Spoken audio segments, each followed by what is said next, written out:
नमस्कार दोस्तों।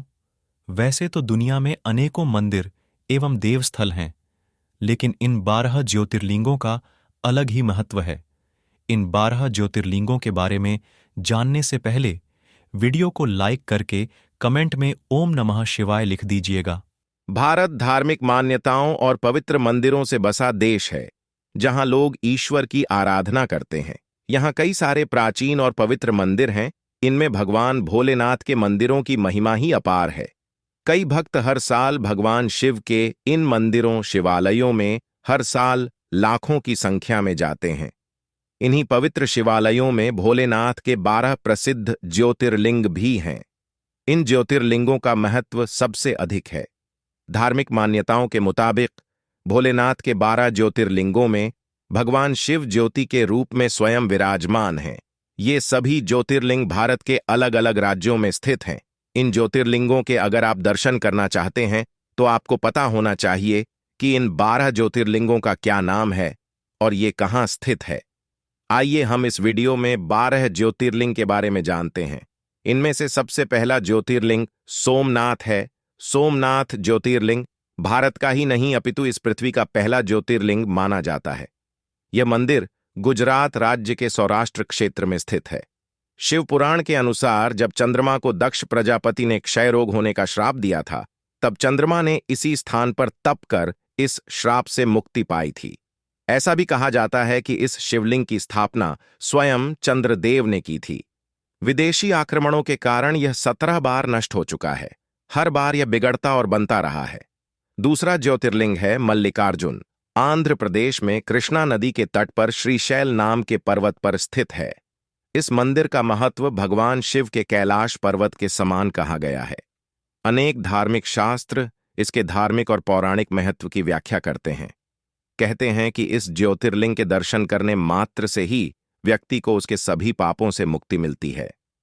एक पौराणिक कथा के अनुसार जहां पर यह ज्योतिर्लिंग है, उस पर्वत पर आकर शिव का पूजन करने से व्यक्ति को अश्वमेध यज्ञ के समान पुण्य फल प्राप्त होते हैं। मल्लिकार्जुन ज्योतिर्लिंग एकमात्र ऐसा मंदिर है जहां देवी पार्वती के साथ शिव जी ज्योति रूप में विराजित हैं। तीसरा ज्योतिर्लिंग है महाकालेश्वर। मध्य प्रदेश की धार्मिक राजधानी कही जाने वाली उज्जैन नगरी में स्थित है। महाकालेश्वर ज्योतिर्लिंग की विशेषता है कि ये एकमात्र दक्षिणमुखी ज्योतिर्लिंग है। यहां प्रतिदिन सुबह की जाने वाली भस्मारती विश्व भर में प्रसिद्ध है।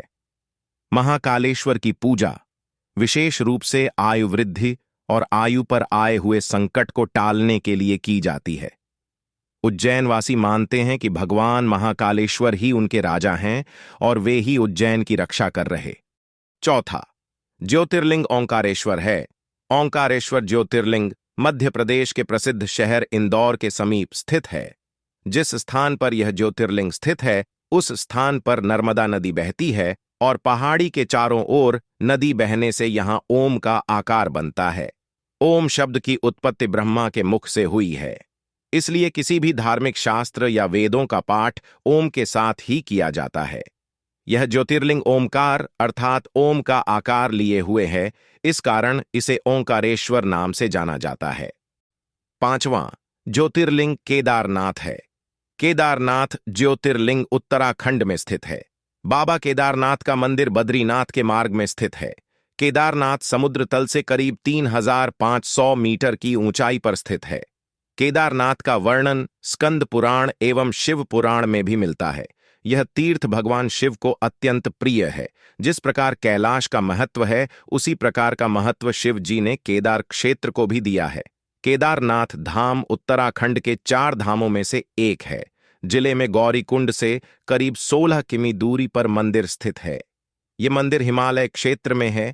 शीत ऋतु में यहाँ का वातावरण प्रतिकूल रहता है, इसलिए ठंड के दिनों में बंद रहता है। महाभारत के समय यहाँ शिवजी ने पांडवों को बेल रूप में दर्शन दिए थे। वर्तमान मंदिर आदि गुरु शंकराचार्य ने 8वीं 9वीं सदी में करवाया था। छठा ज्योतिर्लिंग भीमाशंकर है। भीमाशंकर ज्योतिर्लिंग महाराष्ट्र के पुणे जिले में सह्याद्री नामक पर्वत पर स्थित है। भीमाशंकर ज्योतिर्लिंग को मोटेश्वर महादेव के नाम से भी जाना जाता है। इस मंदिर के विषय में मान्यता है कि जो भक्त श्रद्धा से इस मंदिर के प्रतिदिन सुबह सूर्य निकलने के बाद दर्शन करता है, उसके 7 जन्मों के पाप दूर हो जाते हैं तथा उसके लिए स्वर्ग के मार्ग खुल जाते हैं।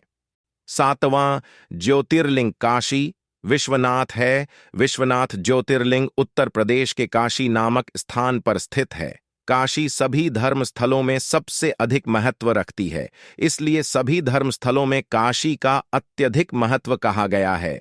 इस स्थान की मान्यता है कि प्रलय आने पर भी यह स्थान बना रहेगा। इसकी रक्षा के लिए भगवान शिव इस स्थान को अपने त्रिशूल पर धारण कर लेंगे और प्रलय के टल जाने पर काशी को उसके स्थान पर पूर्ण रख देंगे। 8वां ज्योतिर्लिंग त्र्यंबकेश्वर है। यह ज्योतिर्लिंग गोदावरी नदी के करीब महाराष्ट्र राज्य के नासिक जिले में स्थित है। इस ज्योतिर्लिंग के सबसे अधिक निकट ब्रह्मागिरि नाम का पर्वत है। इसी पर्वत से गोदावरी नदी शुरू होती है। भगवान शिव का एक नाम त्र्यंबकेश्वर भी है। कहा जाता है कि भगवान शिव को गौतम ऋषि और गोदावरी नदी के आग्रह पर यहां ज्योतिर्लिंग रूप में रहना पड़ा। यहां स्थित शिवलिंग में ब्रह्मा, विष्णु और महेश की पूजा एक साथ होती है। इस क्षेत्र में गौतम ऋषि ने शिव जी को प्रसन्न करने के लिए तप किया था। उनकी तपस्या से प्रसन्न होकर शिव जी प्रकट हुए थे। तब से ही शिव जी यहां ज्योति स्वरूप में विराजमान हैं। 9वां ज्योतिर्लिंग वैद्यनाथ है। श्री वैद्यनाथ शिवलिंग का समस्त ज्योतिर्लिंगों की गणना में 9वां स्थान बताया गया है।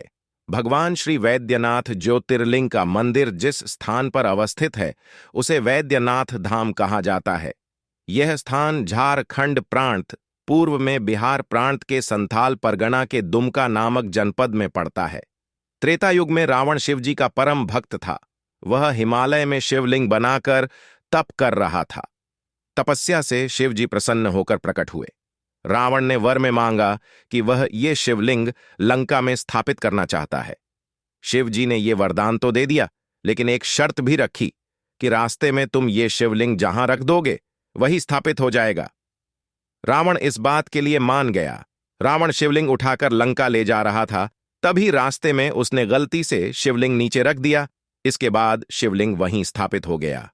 रावण ने बहुत कोशिश की, लेकिन वह फिर से शिवलिंग उठा नहीं सका। निराश होकर रावण अकेले ही लंका चला गया। इसके बाद सभी देवी देवताओं ने उस शिवलिंग की पूजा की। पूजा से प्रसन्न होकर शिवजी प्रकट हुए और सभी की प्रार्थना सुनकर ज्योति रूप में यहीं विराजित हो गए। ये जगह बैद्यनाथ ज्योतिर्लिंग ही है। 10वां ज्योतिर्लिंग नागेश्वर है। यह ज्योतिर्लिंग गुजरात के बाहरी क्षेत्र में द्वारिका स्थान में स्थित है। धर्मशास्त्रों में भगवान शिव नागों के देवता हैं और नागेश्वर का पूर्ण अर्थ नागों का ईश्वर है। भगवान शिव का एक अन्य नाम नागेश्वर भी है। द्वारकापुरी से भी नागेश्वर ज्योतिर्लिंग की दूरी 17 मील की है। इस ज्योतिर्लिंग की महिमा में कहा गया है कि जो व्यक्ति पूर्ण श्रद्धा और विश्वास के साथ यहां दर्शनों के लिए आता है, उसकी सभी मनोकामनाएं पूरी हो जाती हैं। 11वां ज्योतिर्लिंग रामेश्वरम है। यह ज्योतिर्लिंग तमिलनाडु राज्य के रामनाथपुरम नामक स्थान में स्थित है। भगवान शिव के 12 ज्योतिर्लिंगों में से एक होने के साथ साथ यह स्थान हिंदुओं के 4 धामों में से एक भी है। इस ज्योतिर्लिंग के विषय में यह मान्यता है कि इसकी स्थापना स्वयं भगवान श्री राम ने की थी। भगवान राम के द्वारा स्थापित होने के कारण ही इस ज्योतिर्लिंग को भगवान राम का नाम रामेश्वरम दिया गया है। त्रेता युग में रावण का वध करने के बाद श्री राम लंका से लौट रहे थे। उस समय श्री राम दक्षिण भारत में समुद्र किनारे रुके थे। श्री राम ने समुद्र तट पर बालू से शिवलिंग बनाया और उसकी पूजा की थी।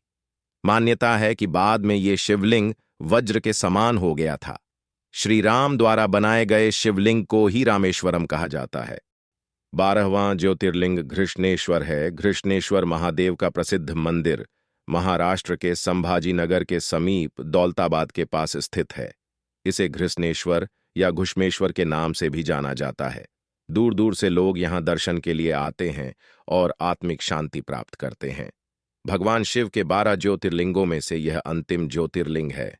बौद्ध भिक्षुओं द्वारा निर्मित एलोरा की प्रसिद्ध गुफाएं इस मंदिर के समीप स्थित हैं। यहीं पर श्री एकनाथ जी गुरु व श्री जनार्दन महाराज की समाधि भी है। इस ज्योतिर्लिंग के विषय में एक कथा प्रचलित है। पुराने समय में सुधर्मा नाम का ब्राह्मण था। उसकी पत्नी सुदेहा थी। उनकी कोई संतान नहीं थी। इसलिए सुदेहा ने सुधर्मा का विवाह अपनी छोटी बहन घुष्मा से करवा दिया। घुष्मा शिव भक्त थीं।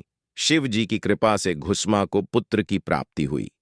बाद में सुदेहा अपनी ही बहन घुष्मा से जलने लगी थी। जलन की वजह से सुदेहा ने अपनी बहन के बेटे की हत्या कर दी और एक कुंड में बेटे का शव डाल दिया। जब ये बात घुष्मा को मालूम हुई तो वह दुखी हुए बिना शिव पूजा करने लगी। शिव जी उसकी पूजा से प्रसन्न होकर प्रकट हुए और उसे उसका पुत्र जीवित लौटा दिया। घुष्मा ने शिव जी से प्रार्थना की थी कि अब से वे यहीं विराजमान रहें। भगवान ने उसकी बात मान ली और यहां ज्योति रूप में विराजमान हो गए। इस तरह 12 ज्योतिर्लिंग में भगवान भोलेनाथ ज्योति रूप में विराजमान हैं। इसलिए सभी सनातनी को कम से कम एक बार 12 ज्योतिर्लिंग का दर्शन अवश्य कर लेनी चाहिए। आप में से कितने लोगों ने दर्शन किए हैं कमेंट में बताएं और वीडियो को सब्सक्राइब जरूर करें।